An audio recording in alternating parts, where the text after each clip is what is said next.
Dari beberapa media yang aku baca, baik offline maupun online, banyak sekali terjadi kasus yang namanya kekerasan dan pelecehan seksual. Tahu nggak sih penyebab dari kasus kekerasan dan pelecehan seksual ini? Salah satu diantaranya adalah kurangnya seks edukasi. Oke, kali ini aku Jaya Lestari di episode keempat Nalarpedia, kita akan membahas mengenai seks edukasi. Seberapa penting sih?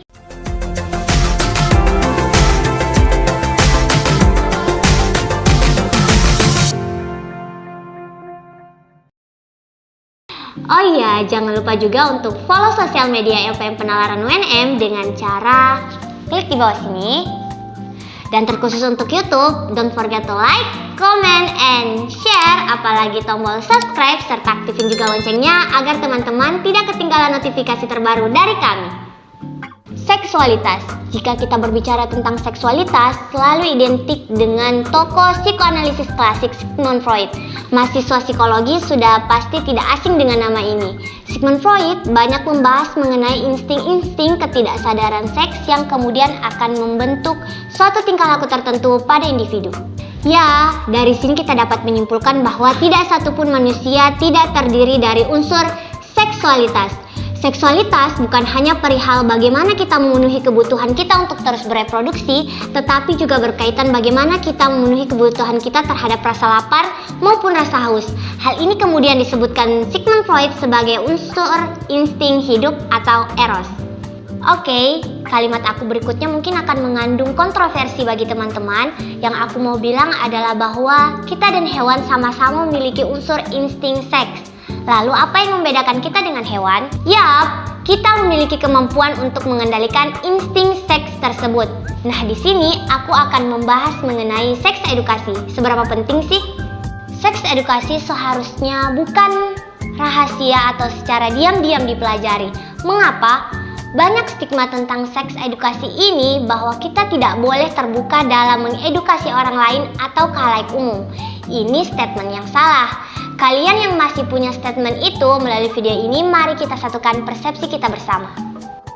Teman-teman, sudah berapa banyak kasus seksualitas di negara kita, bahkan di luar negeri sekalipun, banyak sekali terjadi yang namanya kasus pelecehan seksual. Dan hal ini sering sekali menjadi momok sosial yang begitu banyak terjadi. Tidak percaya? Cobalah menonton media berita televisi hari ini. Ada banyak sekali yang menayangkan. Salah satu di antaranya adalah kasus kekerasan dan pelecehan seksual di area publik. Ya, menurut aku sendiri teman-teman, hal tersebut dikarenakan faktor sepele dari kita sendiri, yakni kurangnya seks edukasi. Remaja sering menyelesaikan masalahnya sendiri serta menemukan solusi dari masalah itu sendiri pula. Dari banyak masalah remaja yang ada, masalah terkait dengan kenakalan remaja yang berkaitan dengan seks bebas, hal ini dikarenakan karena orang tua yang dari awal sudah sangat tertutup dan tidak pernah memberikan seks edukasi kepada anaknya sejak kecil. Karena orang tua merasa bahwa berbicara tentang seks kepada anaknya adalah hal yang tabu.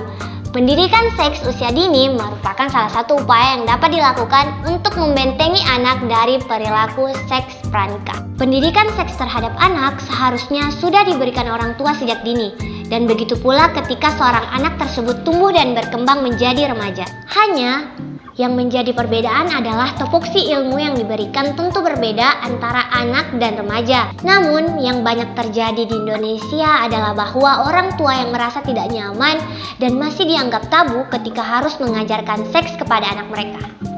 Salah satu yang menjadi pandangan miris dari kurangnya seks edukasi adalah bahwa berdasarkan hasil survei BKKBN tahun 2017 yang dikutip oleh Diana Afri DKK menunjukkan beberapa wilayah di Indonesia para remaja telah melakukan seks pranikah. Melihat kemirisan tersebut, pernyataan seks edukasi seberapa penting sih sudah tidak perlu lagi dipertanyakan. Sangat penting, bahkan genting.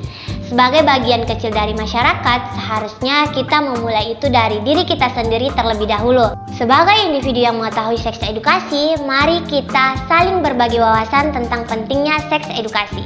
Ya, sebagian dari kalian mungkin ada yang berkata, gak penting-penting amat kok seks edukasi. Oke, dear friends Nalarpedia YouTube, kalian pernah dengar penyakit menular seksual tidak? HIV/AIDS? Tahu dong?